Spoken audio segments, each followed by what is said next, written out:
Hello everyone. Today we will be discussing the post-contest analysis of Codeforces Round 1011 Division 2. In this session, we will be going over the first three problems and break them down step by step. So, without further ado, let's dive into the very first problem of this contest, and the problem name is Serval and String Theory. Okay. Let me read the problem statement once. A string R consisting of lowercase Latin letters is called universal if and only if R is lexicographically smaller than the reversal of R. Okay. You are given a string S consisting of n lowercase Latin letters. You are required to make S universal. Okay. So we have to make S universal. To achieve this, we can perform the following operation at most k times. Okay. And what the operation is? Choose two indexes I and j, then we can swap si and sj. Okay, if it is equal, then we do nothing. Determine whether we can make s universal by performing at most k times. Okay, let me just copy this and paste it here. Okay, so this is our n, this is our n, and this is our k. Okay, so this is our string universal. Our goal is to make the string s is smaller than the reversal of s. Okay, so s is less than of reversal of s. Okay, this is our goals to make. So we can, to achieve this goal, we can apply the operation. Okay, I can select any two indexes like this and this. Okay, so I will swap them out, like n will switch position to the r and r will go to the position of n. Okay, so yes, this is our problem statement. So let's move to the solution. In order to solve the problem statement, first we have to think about the base. If s is already smaller than my reversal of s, then we have to do nothing. We can simply print yes in this case. Okay, it doesn't matter if my k value is 1 2 3 or 4. It doesn't matter because our goal is already achieved. So yes, in this case we can print yes. Okay, so for the remaining part, if I somehow make u is less than l. Okay, if I somehow make u is less than l, then our goal is also achieved. Yes, let me just write it again so we can understand properly. Universal and reversal of this part L A S R E V I N U. Yes. Okay. Let me just make it bigger so it is clearly visible. Okay.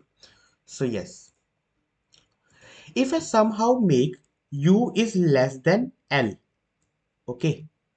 So our goal is achieved, right or wrong? Right? Because we have to make string s lexicographically smaller than reversal of s. Okay, so I will find any index from 1 till n which is not equal to my very first s of 0. Why? Let's see why. Okay, so universal. It is because if I will find any index which is not equal to my very first index, it doesn't matter it is small or bigger.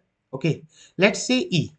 Okay, if E is smaller than U, then I will simply swap this element to this. Okay, E, U.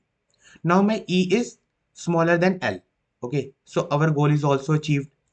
If my if I will select uh, if I will select any element which is greater than u. Okay, so let's say in this string z is also present. Okay, I will select z and u. Okay, so I will assign z to my very last index. Okay, our goal is also achieved via this. Okay, so it doesn't matter it is small or big element, big character, it always gives me a right answer. So let's take smaller test case so we can understand it better. Okay, let's say my string is a b a. Okay, so now if b is not equal to my s of 0, right? Yes, b is not equal to my very first index. Okay, so I will assign b to my last index. Okay, now b is greater than a na, so I will assign b to my last index. It will automatically achieve this. S is smaller than the reversal of z. Okay, so let me just take another example. Z a a. Okay, so yes, now my s of 0 and my very first index is not equal to my second index. Okay, so I will assign a to my this I will assign a to my very first index. Now my a will look like this, z and a. Okay, so yes, our goal is achieved. So yes, this is our first problem. So let me just show you my code. This is my code. So I will take input n and k, string s, and if my string is less than t, I will simply print yes, and I will check if my s of 0 is not equal to any index, yes, and my operation is greater than 0. Okay, then I can print yes, otherwise no. It means that we can apply an operation.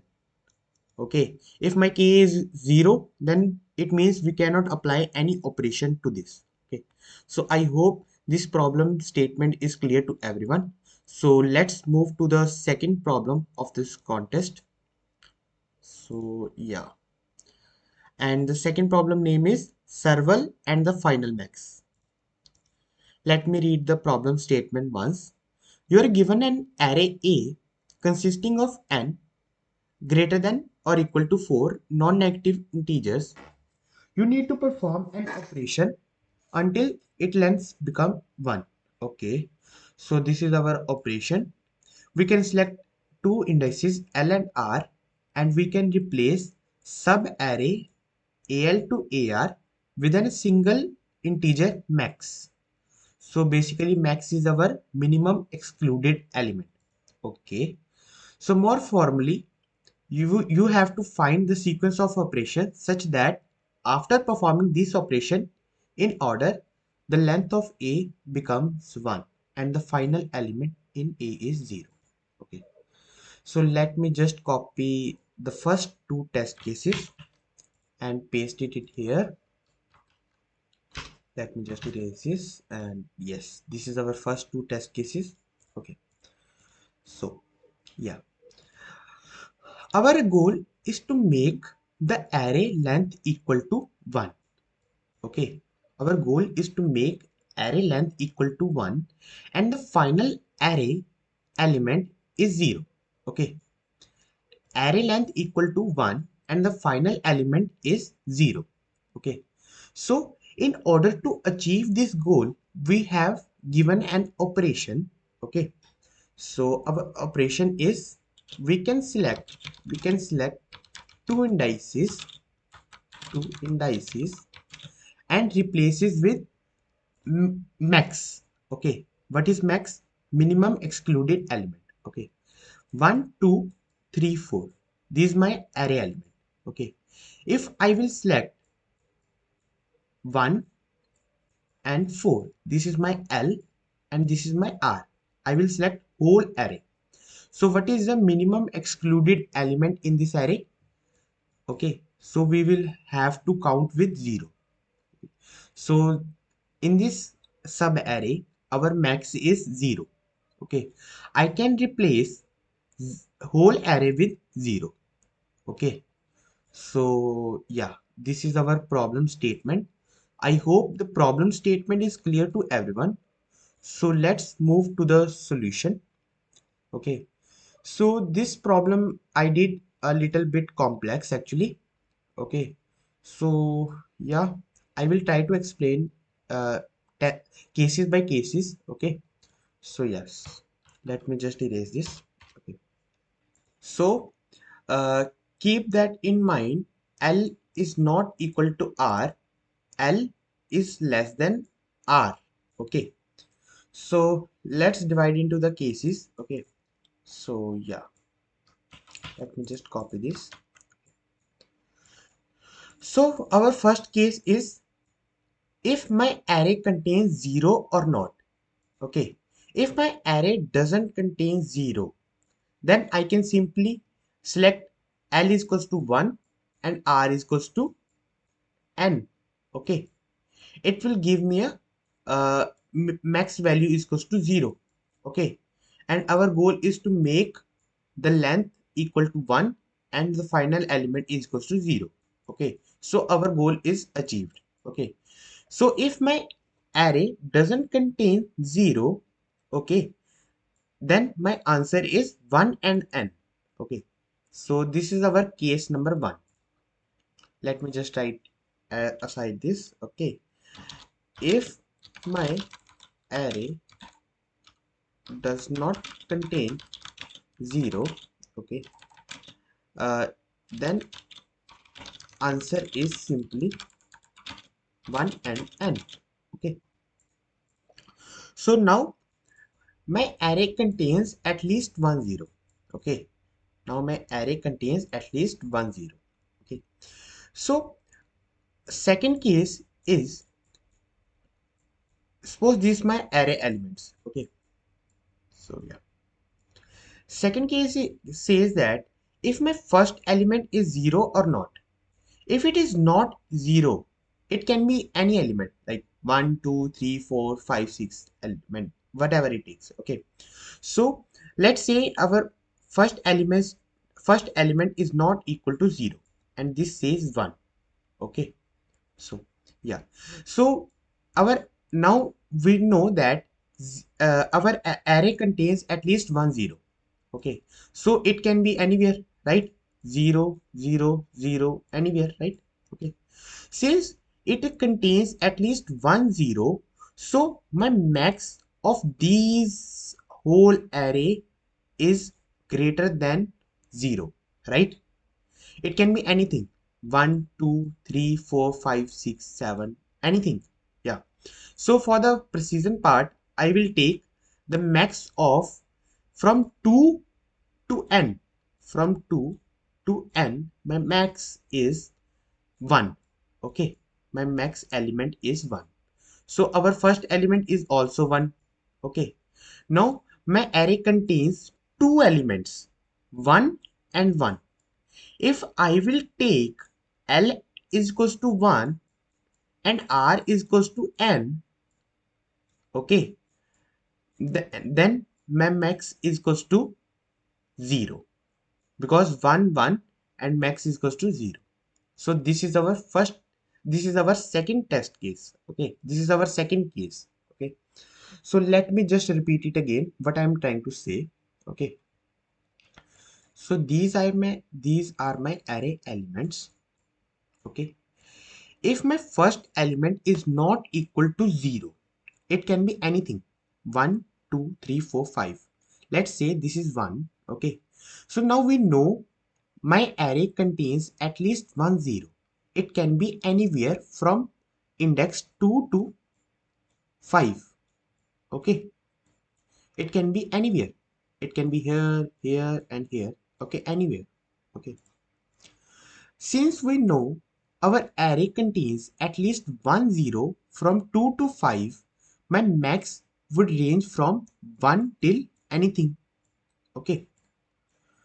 My max for this range is 1 to n. Okay. Not 0 because 0 is already present. Okay. So yes, for this I will take L is equals to 2 and R is equals to 5. Okay. So it will give me some element which is not equal to 0. Okay. And this is 5, 4, 2, anyone. Okay. And this is my 5. Okay. Then at the end, I will apply my second operation. L is equals to 1, R is equals to 2, and my and then it will give me a 0 max of the array and it is the last. It will be much better. I will show you my code. Okay, so this is my code. So just give me a second, guys. Yes. Okay, so yeah, first I will take input as vector. Okay, if my v of 0 is equals to 0, then I will count plus plus and flag is equals to true. Basically, if my flag is not, if my flag is false, then it means that my array doesn't contains any 0. Then I will simply apply one operation and one and then return. Okay, so yes, now my first element is not equal to 0. I have told this. Okay, then I will apply two operations, which is 2 to n and 1 to 2. Okay, return. So let's move to the third case, which is similar to the second case. Okay, let's suppose that these are my array elements. Okay, now for the third case, let's say if my last element is not equal to 0. Okay, it can be anything, 1 2 3 4 5 6. Okay, it can be anything, but it is not equal to 0, 1 2 3 anything. Okay, now we know that my array contain at least one 0. It can be anywhere between 1 till n minus 1. 1 2 3 1 till n minus 1. Okay, it can be anywhere. It can be here, here, and here, here, here. Okay, anywhere. 0 0. Okay, now we know my array contain 0 till 1 till n minus 1. Okay, so I will uh, then my max is greater than 0. Okay, if I will choose 1 and n minus 1 as my operation, then my max is not equal to 0. It will give me something which is not equal to 0. Okay, so let's say it gives me 2, and for this part it gives me anything. Okay, which is, let's say this is 1. Okay, which is basically similar to this test case. For this we will take front, and for this we will take as back. Okay, for this I will apply first and second. Yes, for this part, yes, if my v of last element is not equal to 0, then I will apply two operations, which is 1 and n minus 1 and 1 to t2. Okay, so up till now we have seen three cases, which is equal to case number 1. Okay, uh, if my array if my array doesn't not contain 0, then I will apply operation 1 comma n, simple. And case number 2, if my array first element is equal to 0, is not equal to 0, not equal to 0. Okay, then I will apply two operation, which is 2 till n, 2n, and 1 2. Okay, 1 2. Okay, case number 3,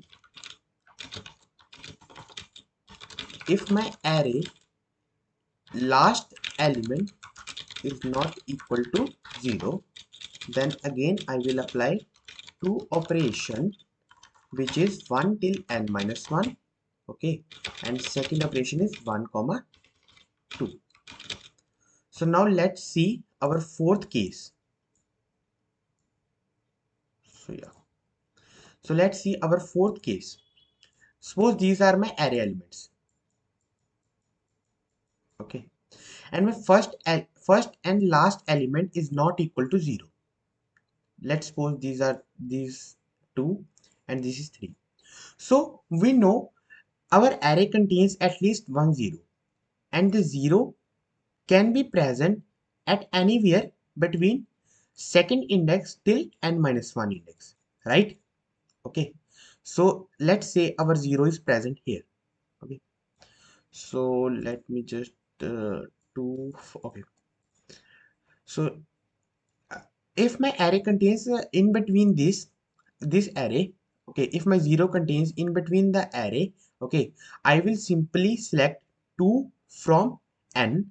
Okay, 2 from n. Since it contains 0 in between this array, it will give me something like 2, 3, 4, 5, anything which is not equal to 0, right? It will give anything which is not equal to 0.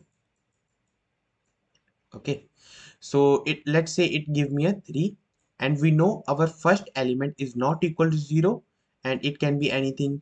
Let's say this is 5. Okay, at the end I will select 1 comma 2, L and R. This is my L, this is my R. Okay, so it will give me a max is equals to 0. Okay, so yes, I will cover this part as well. Okay, so I left with only one case. Okay, this is my case number 4. Okay, so I left with only one case. Let's say these are my array elements, and my first and last element is equal to 0. Then what will I do? Okay, now let's say my whole array is equal to zeros. My whole array is completely filled with zeros. Then I will simply choose 2, 3 to n. 3 to n. Okay, so the first two elements I will select 1, 2. Basically, I have applied three operations which is equal to 3 to n and 1 to 2 and 1 comma 2. 3 to n will become my max is equals to 1. Okay, so for the remaining two, I will for this part my max is also 1. Okay, so now my array elements now my array contains only two elements, 1 comma 1. Okay, then I will simply apply an operation 1 comma 2. It will give max is equals to 0. Okay, so this is my fourth case, sorry, fifth case. If my count is equals to n, 3, 1, 2, 2 comma n minus 1, 1 comma 2. Okay, so yes, this is my fifth case. So what if my array contains first and last element is equals to zeros, but in between it is not completely filled with zeros. It can be element present here. Okay, 1, 2, 0, 1, 5, anything. Okay, so yes, what will I do? We know our n is greater than or equal to 4, and I also know that my first and last element is also 0. Okay, so let's me write 4 dashes. Okay, and we know first and last element is equals to 0. Now my uh, and my count is not equal to n. We have also seen this test case. Okay, so it means there exists an element which is not equal to 0 in between them. Okay, so it, let's say this is our case again 1. Okay, 2, and 2 is present here. So I will simply select these two and these two. Okay, these two give, and this give me a 0, this will give me a 1 as max, and this will give me a 1 as max. Okay, L and R, I will select it again. Okay, so it will give me a 0. Yes guys, I know I did little bit complex. Okay, so you can find another video on YouTube for this problem. I did a little bit complex in this way. Okay, as you can see.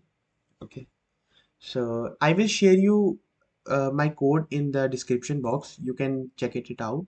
Okay, so let's move to the another interesting problem which is totally based upon mathematics. Okay, so let me read the problem statement, and the problem name is Serval and the formula. So in the problem statement, we are given two positive integers, which is x and y, ranges from 1 till 10 is to power n. Find a non-negative integer k, which is less than 10 is to power 18, such that it fulfills this condition, okay, and determine such that the integer doesn't exist, okay.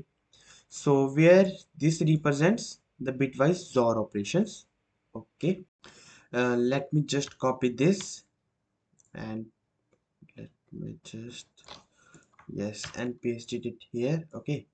So there are two ways to approach this problem, okay, and the first is dynamic programming and second is to do mathematically using combinatorics. So I prefer to do the second one, okay.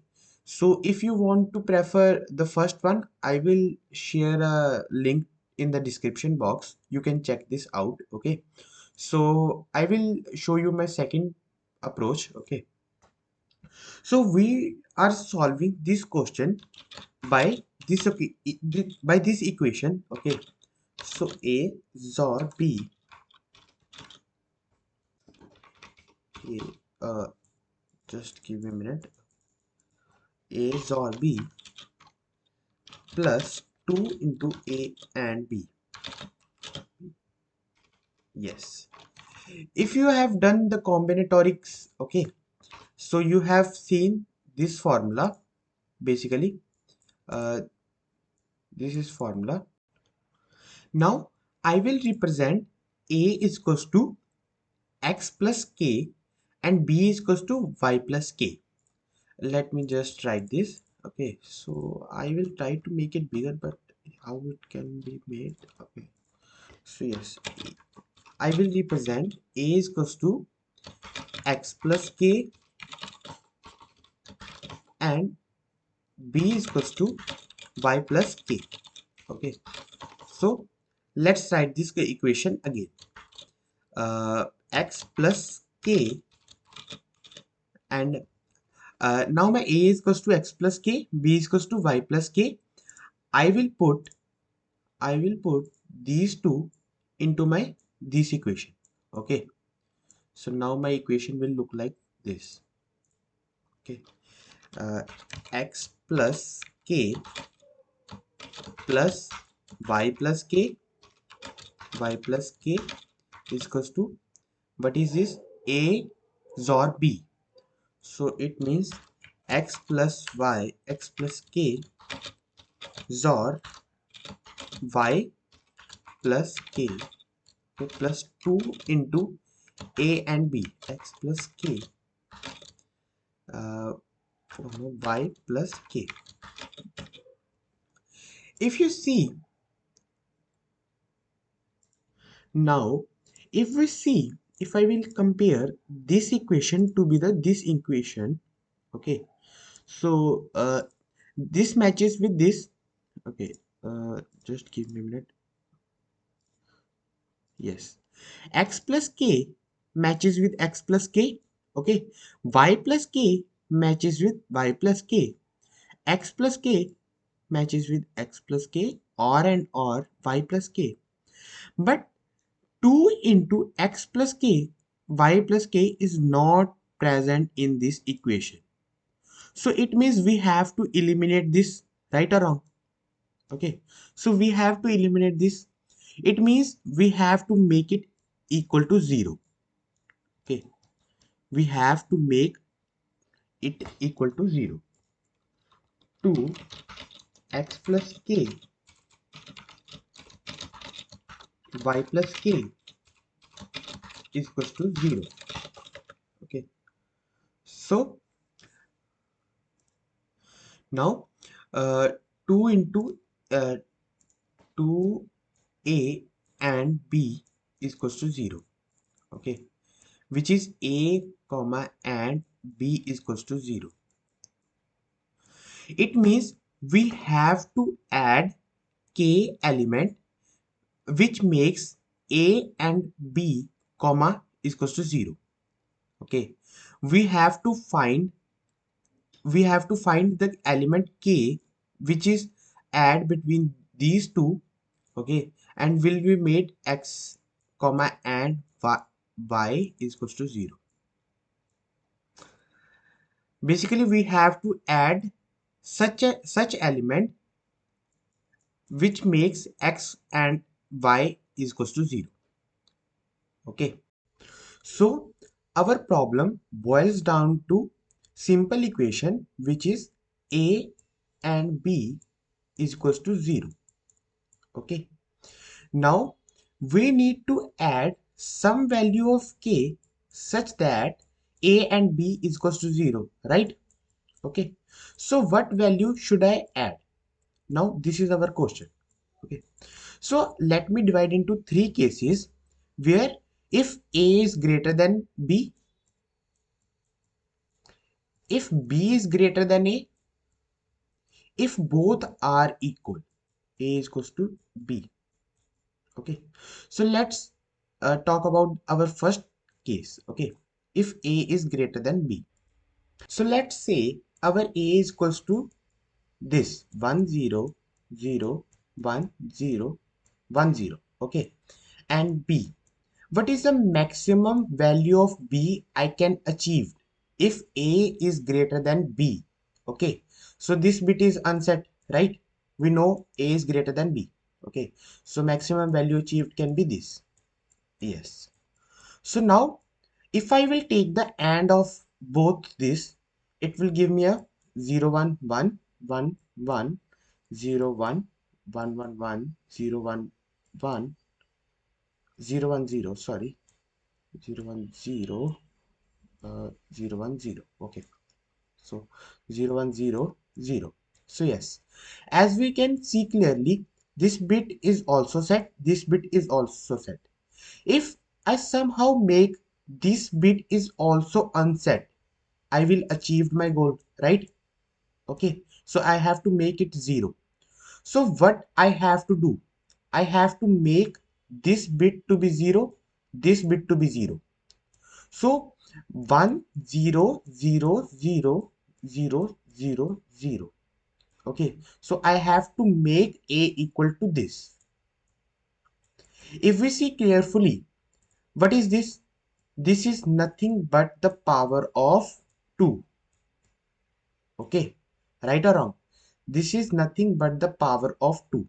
So we came to the conclusion that if a is greater than b, we have to make the a power of 2. Okay, so let's come to our second case where b is greater than a. Okay, in this case what will I do? I will simply swap it. Okay, swap b comma a. Why I can swap? Because we know x plus y and because we can add x plus k and y plus k, and value of adding this into this is same. Okay, so we can swap it b comma a. Okay, so yes, so now our third case is if both a and b is equals. Okay, what if a comma b is equals to equal? Okay, so it means x plus k is equals to y plus k. We know if x plus k is equals to y plus k and I will take and of this, it will give me something value. Okay, so basically 2 and 2 is equals to 2. Okay, so but we have to achieve it 0. Okay, we have to achieve 0. But if to achieve 0, we have to add the value k is equals to 0, right? Now we can add k is equals to 0, but x and y is never going to be the 0. Why? It is mentioned in the problem statement x and y is not equal to 0. Okay, so as you can see in this, x and y or a b whatever it is not equal to 0. It's starting with 1. So yes, so these three are these three are cases. Okay, so let me show you my code. Okay, Yes, this is my code. So I will take input x and y. If it is equal, then I will simply print -1. Okay. If x is greater than y, then I will simply swap it. Okay. So if x and y is equals to 0, x and y is equals to 0, then I will print 0. Okay. So this is basically this third case. Okay. So yeah, if y is y is already a power of 2, okay, then I will simply print 0. Okay, we have to do nothing about it. Okay, so now I will make y power of 2 and next power 2 minus y. This is my answer. Okay, so basically if my y is equals to 17, we have to make it is equals to 32. Okay, 32, and 32 minus 17, it would be 3 and 13 and comma 15. Yeah, 15. So we have to add k is equals to 15. So this is what I am doing. Okay, so yeah, I hope the problem statement is and the problem is clear to everyone. So thank you everyone.